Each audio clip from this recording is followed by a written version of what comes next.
मैं CS पटेल बृहन मुंबई महानगर पालिका वर्चुअल क्लास की ओर से आप सबका हार्दिक स्वागत करता हूं। बच्चों, वैश्विक महामारी के चलते इस वर्ष पठन पाठन का कार्यक्रम प्रभावित हो रहा है। ऐसे में हमारी बृहन मुंबई महानगर पालिका ने प्रत्येक विद्यार्थी तक ऑनलाइन शिक्षण पहुंचाने की व्यवस्था की है। तो आइए बच्चों शुरू करते हैं। तो बच्चों, पूर्व उच्च प्राथमिक शिष्यवृत्ति परीक्षा कक्षा 5वीं की हम बात कर रहे हैं। इस बच्चों, आज का विषय है बुद्धिमत्ता जांच यानी इंटेलिजेंस टेस्ट की हम बात कर रहे हैं। तो बच्चों, आज का घटक है 4.1 भाषिक तर्क संगत व अनुमान। इस बच्चों हम बात करेंगे तर्क संगत व अनुमान में भाषिक आज हम देखने वाले हैं। तो बच्चों, मैं CS Patel virtual training centre MCGM Mumbai से। आइए बच्चों आगे बढ़ते हैं। तो ये बच्चों हम बात कर रहे हैं तर्क एवं अनुमान। तो बच्चों, इसमें तर्क एवं अनुमान की बात करें तो बुद्धिमत्ता के प्रश्न पत्र का महत्वपूर्ण भाग है। तो बच्चों ये ध्यान देना है। और बच्चों, तर्क एवं अनुमान के प्रश्नों के उत्तरों के लिए दी गई जानकारी के तर्क संगत रूप को ध्यान में रखकर अनुमान लगाना होता है। राइट। तो बच्चों, आज हम लोग इसी से संदर्भ में देखने वाले हैं तर्क एवं अनुमान के प्रश्नों को किस तरह से हल करेंगे। जिस बच्चों आज हम देखने वाले हैं, जिस हम बात कर रहे हैं तर्क एवं अनुमान। बच्चों, इस दृष्टि से विद्यार्थियों को प्रश्न पत्र के प्रश्नों को ध्यान पूर्वक पढ़ना आवश्यक होता है। तो बच्चों, इस विभाग के 2 प्रकार हैं, जिसमें पहला है भाषिक और दूसरा अभाषिक। तो बच्चों, आज हम जो बात करने वाले हैं आज हम बात करने वाले भाषिक। हमने कहा कि 2 प्रकार इसके, भाषिक और अभाषिक। तो बच्चों, आज हम भाषिक देखने वाले हैं और भाषिक में क्या क्या पूछा जाता है और किस तरह के प्रश्न आते हैं बच्चों, इन्हें आज हम समझने वाले हैं। तो भाषिक में बात करें बच्चों, जैसे आयु से संबंधित प्रश्न पूछे जाते हैं, जिसमें 2 या 3 व्यक्तियों की तुलना भी दी जा सकती है। व्यक्ति की जन्म तारीख के अनुसार आयु पूछा जाना, ये भी पूछा जा सकता है। ये जब तुलना की बात करते हैं तो बच्चों, जैसे पदार्थ या व्यक्ति के गुण की बात करें, आकार पर आधारित प्रश्न हो सकते हैं। यदि प्रश्न में 3 अथवा अधिक वस्तुओं या व्यक्तियों की तुलना की गई हो तो उसमें बच्चों इस तरह के चिन्हों का उपयोग करते हैं। राइट। तो बच्चों, यहाँ पर ध्यान रखना है, हम बात करें पॉइंटर की मदद से आप समझ सकते हैं, इस तरह के चिन्हों का उपयोग कर सकते हैं। ये बच्चों, अर्थात जिधर मुंह खुला हुआ है, अर्थात ये हिस्सा, ये बड़ा ये छोटा। राइट। इधर बड़ा और इधर छोटा। तो इस तरह के चिन्हों का उपयोग करके बच्चों दी गई जानकारी है उसको लिख करके आप हल कर सकते हैं। तो बच्चों, ये आपको ध्यान रखना है। इसके अलावा बच्चों और किस तरह के प्रश्न, जैसे हमने देखा कि भाषिक और आभाषिक, जिसमें हम भाषिक की बात कर रहे हैं बच्चों, आज हम जो देखने वाले हैं रिश्ते नातों की बात करें बच्चों। इसमें जो प्रश्न पूछे जाते हैं वह 2 व्यक्तियों के जैसे आपस में रिश्ते। अब रिश्तों में बच्चों जैसे माता पिता, मामा, भाई बहन, ननद, सास, ससुर इत्यादि जो रिश्ते होते हैं बच्चों, उन्हें ध्यान रखना चाहिए। और बच्चों, इसके बारे में जैसे आपके मामा कौन हुए, बच्चों जैसे आपके मामा यानी आपकी माता जी के भाई। राइट। तो बच्चों आपके मामा लगेंगे। तो मामा मामी की बात करें, इसी तरह से भाई बहन है, ननद कौन है, सास ससुर। बच्चों, इन रिश्तों को जरा ध्यान में आपको रखना है, क्योंकि इस पर आधारित प्रश्न पूछे जाते हैं। बच्चों, तो इसमें अगर आप चाहें बच्चों तो अपने घर वालों की भी आप मदद ले सकते हैं। आपके बड़े भाई बहन हैं, मम्मी पापा हैं, जो भी आपके घर में बड़े हैं, बच्चों आप उनसे ज़रूर मदद लीजिए। नाम में बदलाव, इस प्रकार के प्रश्न का उत्तर प्रथमतया ज्ञात करने के बाद उसे क्या कहा गया है इसके आधार पर उत्तर देना है। तो बच्चों, इस प्रकार के प्रश्न हम देखेंगे। जैसे किसी को क्या कहा जाए, बच्चों, यानी जैसे अगर आम को इमली कहा जाए और इमली को लड्डू कहा जाए। राइट। तो इसमें सबसे मीठा क्या हो सकता है, या इस तरह के प्रश्न जिसमें हम उदाहरण के द्वारा आगे देखने वाले हैं। तो बच्चों, हम आगे देखेंगे कि किस तरह से इस तरह के नाम में बदलाव करके प्रश्न जो पूछा जाता है वो किस तरह का है, वो भी देखने वाले हैं। तो बच्चों, यहाँ पर आपको ध्यान रखना है कि कुछ प्रश्नों को कागज पर तालिका बनाकर हल करने में आसानी होती है। यस बच्चों, कुछ प्रश्नों की जानकारी, आकृति, रेखा, चिन्ह आदि की सहायता से अलग कागज पर लिखकर प्रश्नों को हल करने का अभ्यास करना चाहिए। और बच्चों धीरे धीरे इस तरह से अभ्यास आपका अच्छा होता जाता है, पक्का हो जाता है। इसके बाद बच्चों आप कम समय में इन प्रश्नों को हल कर पाते हैं। तो चलिए बच्चों, इसी क्रम में और आगे बढ़ेंगे और बच्चों किस तरह से प्रश्न पूछा जाता है उसके बारे में हम ध्यान से देखेंगे। तो चलिए बच्चों, पहला प्रश्न आपके सामने स्क्रीन पर आया है, जरा ध्यान से देखिए। यदि ऊंट को हाथी कहे और हाथी को वाघ, तो वाघ को सिंह कहें और सिंह को जिराफ, तो राष्ट्रीय प्राणी कौन होगा? राइट बच्चों, यहाँ पर ध्यान से देखिए क्या कहा गया है। राइट, तो देखिए क्या कहा जा रहा है। चलिए हम आपको पॉइंटर की मदद से बताने का प्रयास करते हैं। तो देखिए यहाँ पर कहा जा रहा है, राइट, क्या कहा जा रहा है? ऊंट को हाथी कहें। बच्चों ये आपको ध्यान रखना है, ऊंट को क्या कहा जा रहा है? हाथी कहा जा रहा है। और हाथी को क्या कहा जा रहा है? वाघ कहा जा रहा है। और वाघ को क्या कहा जा रहा है? सिंह कहा जा रहा है। और बच्चों सिंह को जिराफ कहा जा रहा है। तो राष्ट्रीय प्राणी कौन होगा? बच्चों जरा ध्यान दीजिए, इस तरह के प्रश्न पूछे जाते हैं तो सबसे पहले देखिए कि इसमें पूछा क्या गया है। तो इसमें क्या पूछा गया है?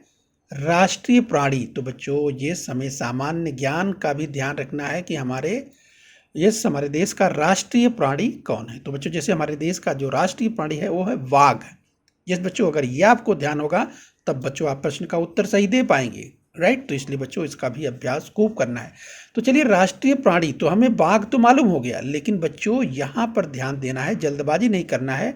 अब देखिए, ऊंट को हाथी कहें और हाथी को बाघ। राइट, तो ध्यान देखिए, हाथी को बाघ, यानी ऊंट को हाथी कहा जा रहा है, हाथी को बाघ कहा जा रहा है। और बाघ को क्या कहा जा रहा है? बच्चों बाघ को सिंह कहा जा रहा है। तो हमारा उत्तर कहाँ से मिलेगा? हमारा उत्तर यहीं से मिलेगा, क्योंकि क्या पूछा है? राष्ट्रीय प्राणी, हमारा राष्ट्रीय प्राणी बाघ है। तो बाघ को क्या कहा जा रहा है बच्चों? बाघ को सिंह कहा जा रहा है, और यही सिंह ही हमारा उत्तर होगा। राइट, तो बच्चों इस तरह के प्रश्न को ध्यान रखना है। तो चलिए, सिंह देखिए कहाँ है, तो आप ध्यान से देखिए, सिंह आपको चौथा विकल्प दिखाई दे रहा है, चौथा पर्याय। तो चौथा पर्याय बिल्कुल सही है। तो बच्चों उसे बॉल पॉइंट पेन से अच्छी तरह रख देंगे। ठीक है बच्चों, चलिए इसी क्रम में और आगे बढ़ते हैं। अगला प्रश्न जरा ध्यान से देखिए।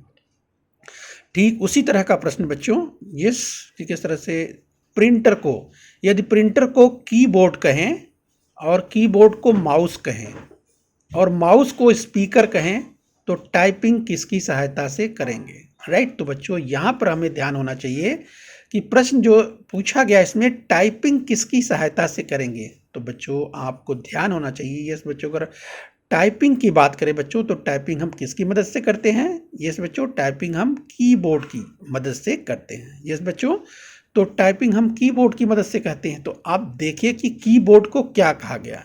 यहाँ पर देखिए कहा जा रहा है प्रिंटर को कीबोर्ड कहते हैं। यस बच्चों, बट ध्यान रखिए ये जो कीबोर्ड है ये प्रिंटर को कहा जा रहा है, और हमें क्या देखना है कि कीबोर्ड को क्या कहते हैं। यहाँ पर देखिए दिया हुआ है कीबोर्ड को माउस कहा जाए। राइट, तो बच्चों ये हमारा उत्तर हुआ, क्योंकि कीबोर्ड को माउस कहा जा रहा है।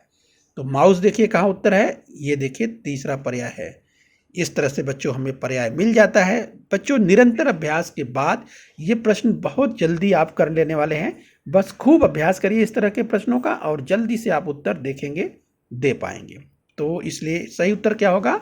माउस होगा, अर्थात तीसरा पर्याय बिल्कुल सही है, क्योंकि कीबोर्ड को माउस कहा जा रहा है और वही हमारा उत्तर है। राइट, तो चलिए बच्चों आगे बढ़ेंगे। एक प्रश्न और देखिए ध्यान से, अगला प्रश्न जरा ध्यान से देखिए। इसमें कहा जाए रमेश गणेश की अपेक्षा ऊंचा है, यानी रमेश गणेश की अपेक्षा ऊंचा है और सुरेश रमेश की अपेक्षा ऊंचा है। रवि सुरेश की अपेक्षा ऊंचा है, तो सबसे ऊंचा कौन है? बच्चों इस तरह के प्रश्न को हल करने के लिए बच्चों आप थोड़ी सी आप अगर प्रैक्टिस इस तरह से करेंगे बच्चों, जैसे आप लाइन खींच करके भी आप कर सकते हैं, या कोई सिंबल या कोई चिन्ह बना के करते हैं, तो बच्चों बहुत ही आसानी से आप इसे कर सकते हैं। जैसे बच्चों यहाँ पर इस तरह से भी आप प्रैक्टिस कर सकते हैं। जैसे यहाँ पर देखिए गणेश दिया हुआ है, तो रमेश गणेश की अपेक्षा ऊंचा है। तो ये देखिए गणेश है, तो यह क्या कहा जा रहा है कि जो गणेश है उससे ऊंचा कौन है? रमेश है।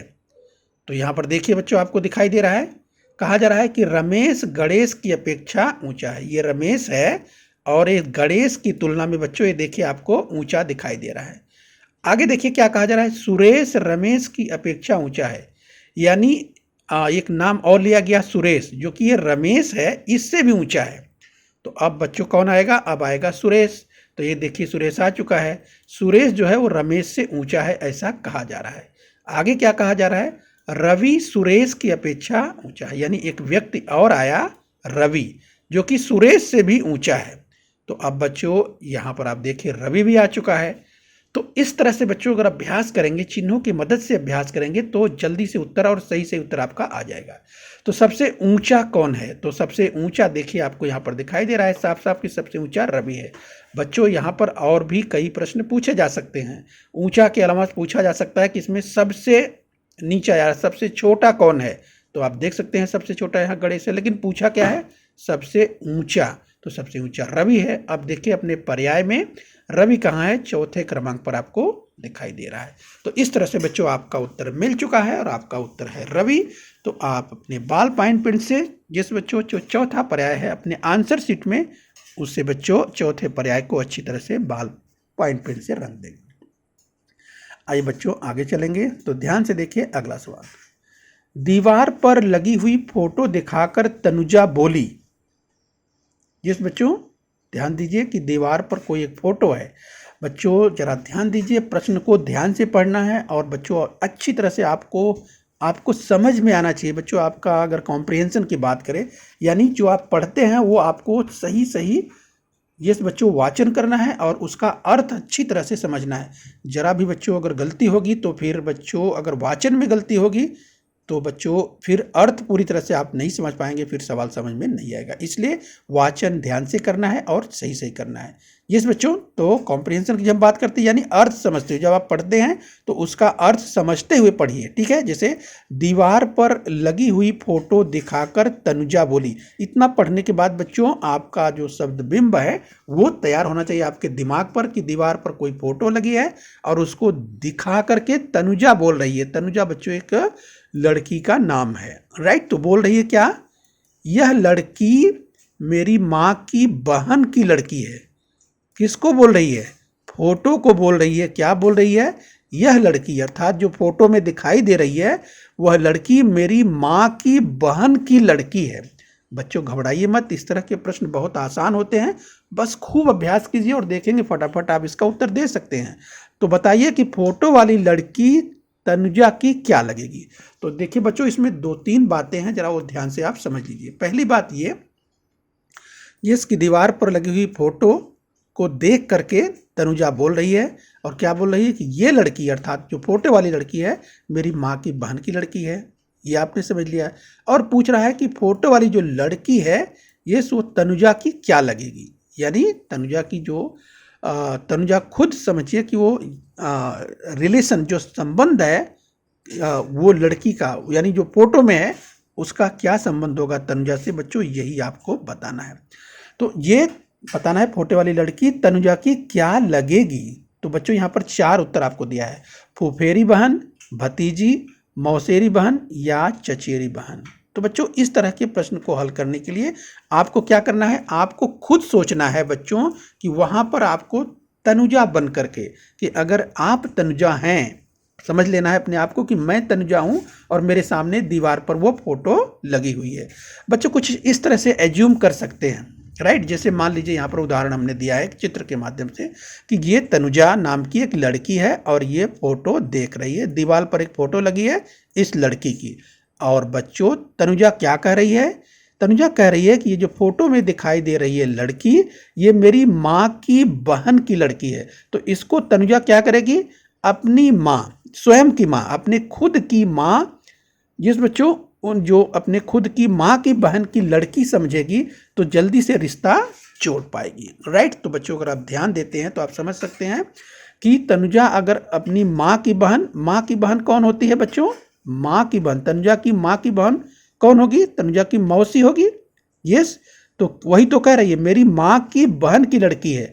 तो मेरी माँ की बहन मतलब मौसी, मौसी की लड़की है बच्चों, तो क्या लगेगी, मौसेरी बहन लगेगी। यस, तो देखिए इस तरह से अगर उत्तर खोजेंगे तो मिल जाएगा।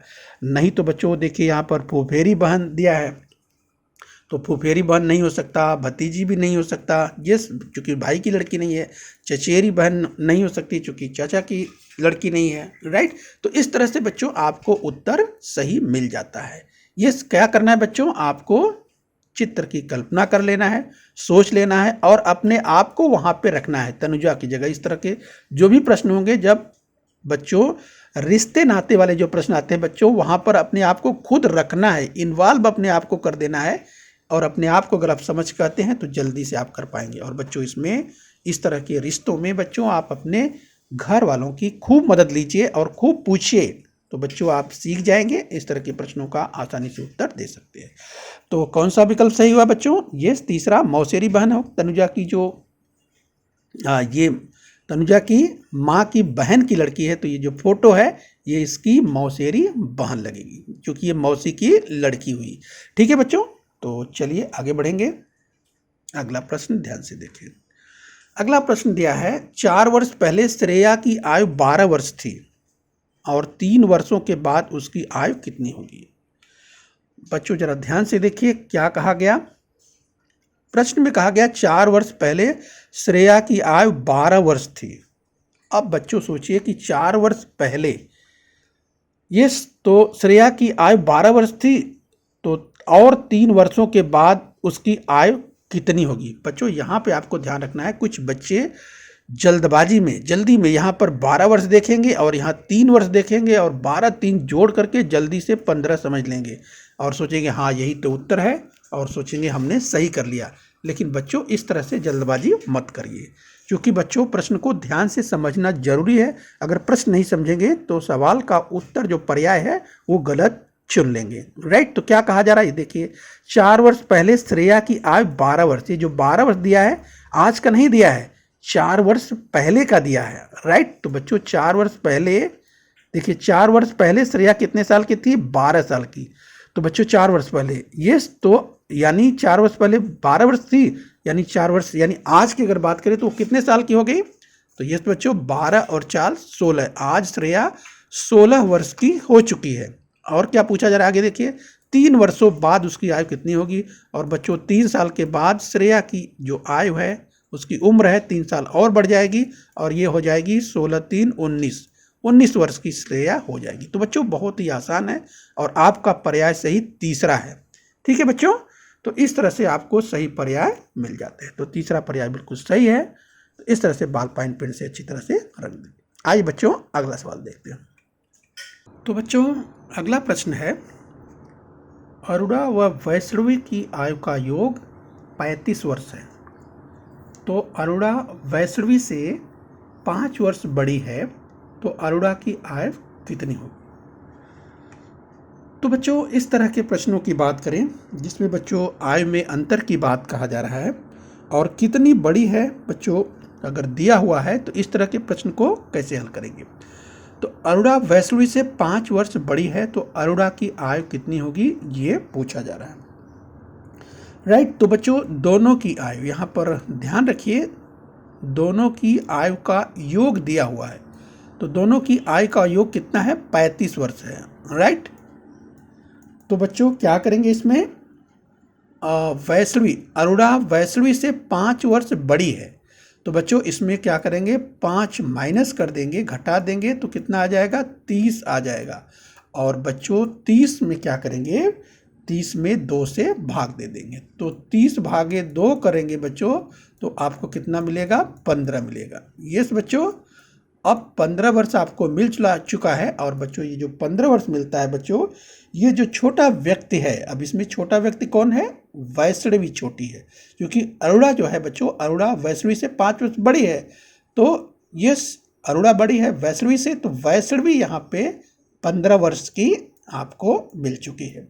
तो बच्चों अब पूछा क्या जा रहा है, किसकी आयु पूछा जा रहा है, अरुणा की आयु कितनी है। यानी बच्चों अब अगर वैष्णवी 15 वर्ष की है तो अरुणा कितनी हो जाएगी, 5 वर्ष से बड़ी है, तो 15 + 5 = 20 वर्ष। तो इस तरह से 20 वर्ष आपको उत्तर मिल जाता है। तो इसमें देखिए विकल्प दिया हुआ है बच्चों, चौथा विकल्प बिल्कुल सही है। इसमें बच्चों कई तरह के प्रश्न बनते हैं। यहाँ पर जैसे अरोड़ा का पूछा है, इस बच्चों वैष्णवी का भी पूछा जा सकता है। तो वैष्णवी की जो आयु है यहाँ पर 15 वर्ष, देखिए यहाँ पर्याय में पहले ही दिया हुआ है। तो बच्चों यहाँ पर ध्यान रखना है और भटकना नहीं है, बल्कि अपने सही पर्याय तक पहुँचना है, जिससे आपको बच्चों सही अंक जो मिल सके, आपका सही विकल्प मिल सके। तो सही अगर विकल्प है तो बच्चों आपको पूरे पूरे अंक मिल जाएंगे। राइट, तो इसमें चौथा पर्याय बिल्कुल सही है। राइट, तो चूंकि अरोड़ा की आयु पूछा है तो अरोड़ा की आयु कितनी है, आयु उसकी 20 वर्ष है। राइट, तो चलिए बच्चों आगे बढ़ेंगे। अगला सवाल ध्यान से देखें। गीता की आयु आज 15 वर्ष है तथा सुष्मिता की आज की आयु 19 वर्ष है। तो और 5 वर्षों के बाद दोनों की आयु में कितने वर्षों का अंतर होगा। तो बच्चों जरा ध्यान से देखिए, इस तरह के सवाल बहुत ही सरल होते हैं, लेकिन बच्चों ध्यान देने की जरूरत है, ध्यान से आपको समझना है। ये क्या कहा जा रहा है, गीता की आयु आज 15 वर्ष है। राइट, तो चलिए गीता 15 वर्ष की आज है तथा सुष्मिता की आज की आयु कितनी है, 19 वर्ष है। अब बच्चों पूछ रहा है 5 वर्षों के बाद, 5 वर्षों के बाद दोनों की आयु में कितने वर्षों का अंतर होगा। तो बच्चों यहाँ जो आयु में अंतर होता है, जो आज अंतर है, आज कितने वर्ष का अंतर है जरा देखिए। गीता आज 15 वर्ष की है और सुष्मिता जो है 19 वर्ष की है, तो अंतर कितने का है, 4 वर्ष का। राइट, तो ये जो 4 वर्ष का अंतर है बच्चों, ये अंतर हमेशा बना रहेगा। राइट, तो अब क्या पूछा है, 5 वर्षों के बाद दोनों की आयु में कितने वर्षों का अंतर होगा।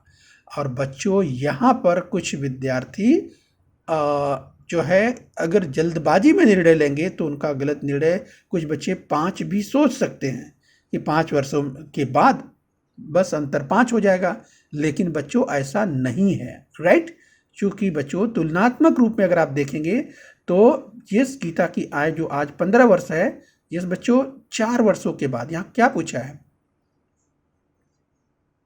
यस पूछा है कि 5 वर्षों के बाद, चाहे 5 वर्षों की बात करें या 10 वर्षों की बात करें, बच्चों जो अंतर है यहाँ पर 15 वर्ष है, यहाँ पर 19 वर्ष है, यानी जो अंतर 4 वर्ष का है, ये अंतर हमेशा बना रहेगा। राइट, क्योंकि गीता की आयु अगर बढ़ रही है तो साथ में सुष्मिता की भी आयु बढ़ेगी, तो ये अंतर हमेशा 4 वर्ष का ही रहेगा।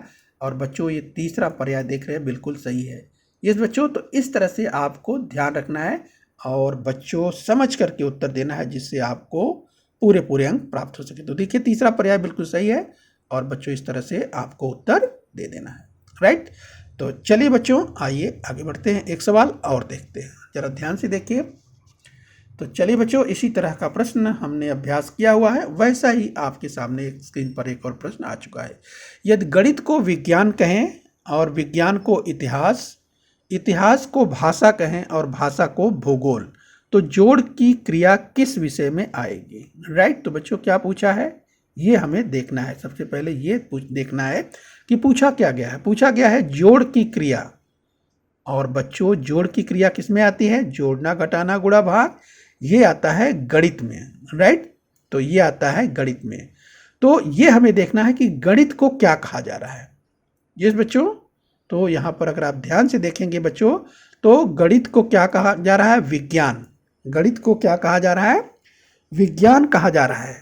राइट, तो जब गणित को विज्ञान कहा जा रहा है बच्चों, तो इसका मतलब आपका उत्तर विज्ञान ही होगा। और यहाँ पर देखिए पहला ही गणित दिया है। कुछ बच्चे अगर सवाल को, जो प्रश्न है, अच्छी तरह से नहीं पढ़ेंगे तो उनको लगेगा जोड़ की क्रिया, अरे हाँ जोड़ना घटाना गणित में होता है, हाँ पहला ही तो उत्तर सही है। बिल्कुल नहीं बच्चों, इस तरह से जल्दबाजी नहीं करना है।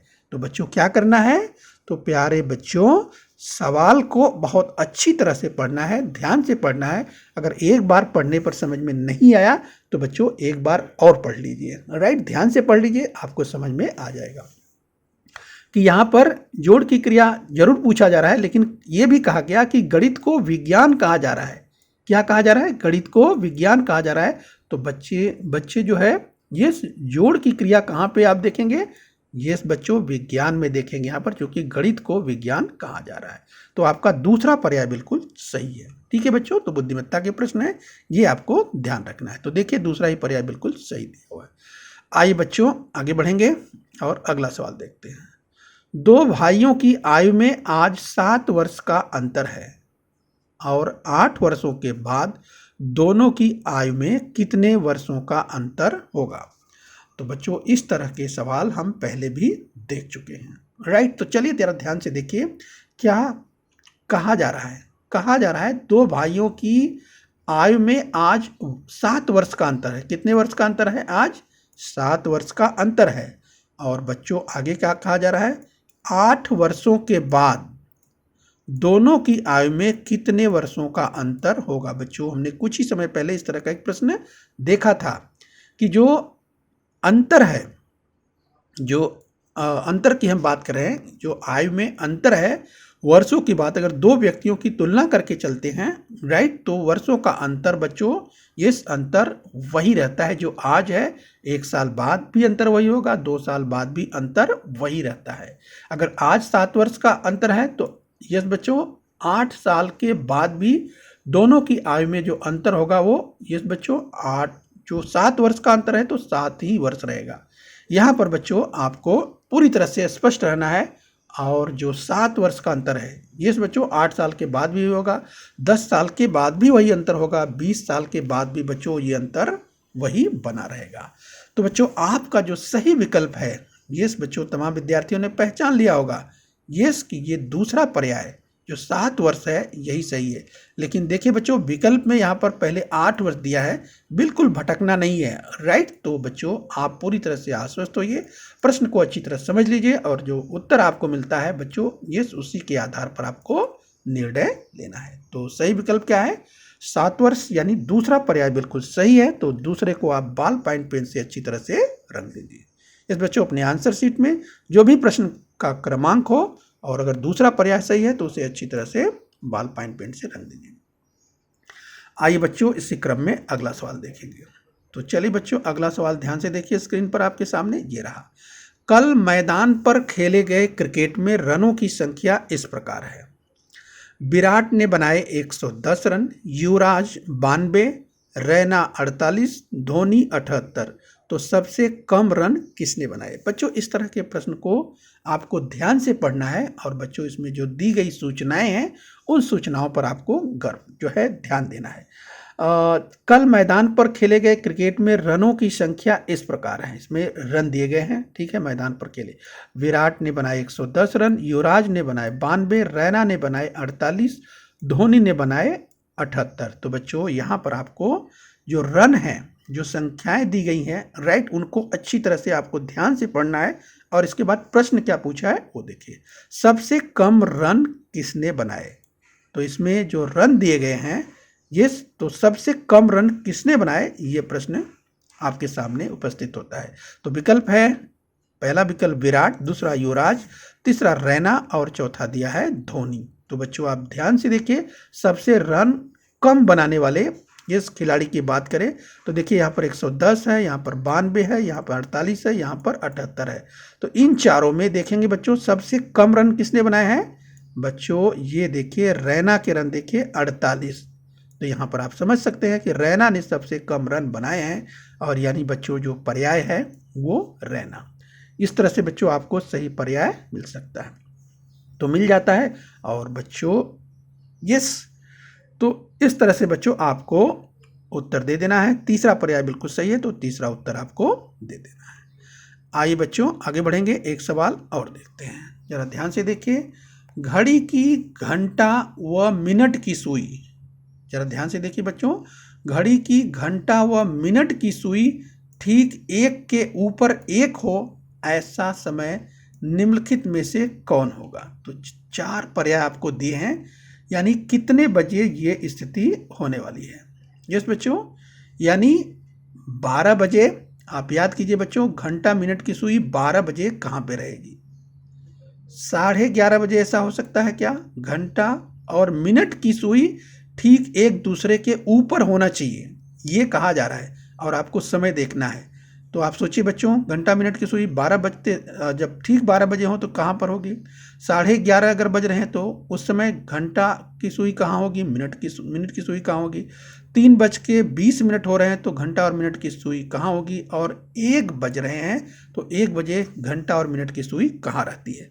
तो बच्चों, इस तरह का प्रश्न हल करने के लिए बच्चों अगर घड़ी की बात करें, बच्चों जैसे दीवाल घड़ी है तो उसकी मदद आप ले सकते हैं, या बच्चों चित्र के माध्यम से भी आप खूब अभ्यास कर सकते हैं। और बच्चों इस तरह से अगर अभ्यास करेंगे तो आपका अभ्यास और अच्छा हो जाएगा। देखिए इसमें घड़ी में कितने बज रहे हैं, ध्यान से देखिए तो 12 बज रहे हैं। जिस दूसरी घड़ी में देखिए तो आपको दिखाई दे रहा है 11:30 हो रहे हैं। तीसरी घड़ी में आप देखिए बच्चों तो 3:20 आपको दिखाई दे रहे हैं। और चौथी घड़ी में देखिए तो आपको 1 बजे दिखाई दे रहे हैं। राइट, तो बच्चों यहाँ पर ध्यान दीजिए, पूछा गया है बच्चों कि घंटा व मिनट की सुई ठीक 1 के ऊपर 1 हो, ऐसा समय कब होगा? तो बच्चों यहाँ पर आप देख सकते हैं, जैसे ही 12 बजते हैं, ठीक 12 बजते हैं तो घंटा की सुई इस बच्चों वो भी 12 पर आ जाती है और मिनट की सुई भी 12 पर आ जाती है। तो बच्चों यहाँ पर आपका उत्तर मिल चुका है, लेकिन बच्चों बाकी पर्याय को भी जरा ध्यान से देख लीजिए। 11:30 बजते हैं तो ये देखिए घंटा की सुई यहाँ पर है, 11 और 12 के ठीक मध्य में होती है, और जो मिनट की सुई है वो 6 पर आती है, तो 11:30 बज रहे हैं। राइट, तो यहाँ पर घंटा मिनट की सुई कहाँ होनी चाहिए बच्चों? एक दूसरे के ऊपर होना चाहिए, तो यहाँ भी नहीं हो सकता। ये देखिए यहाँ पर 3:20 हो रहा है तो घंटा की सुई देखिए यहाँ पर आपको दिखाई दे रही है, और मिनट की सुई 4 पर है, 3:20 है। तो बच्चों यहाँ भी आप देख सकते हैं घंटा मिनट की सुई 1 पर नहीं दिखाई दे रही। और चौथे विकल्प में अगर आप देखते हैं बच्चों 1 बजे, तो 1 बजे देखिए जो घंटा की सुई है आपको 1 के सामने दिखाई दे रही है, जबकि मिनट की सुई 12 पर रहती है। तो बच्चों ये भी देख सकते हैं घंटा और मिनट की सुई आपको 1 के ऊपर 1 नहीं दिखाई दे रही, इसलिए आपका उत्तर ये भी नहीं हो सकता।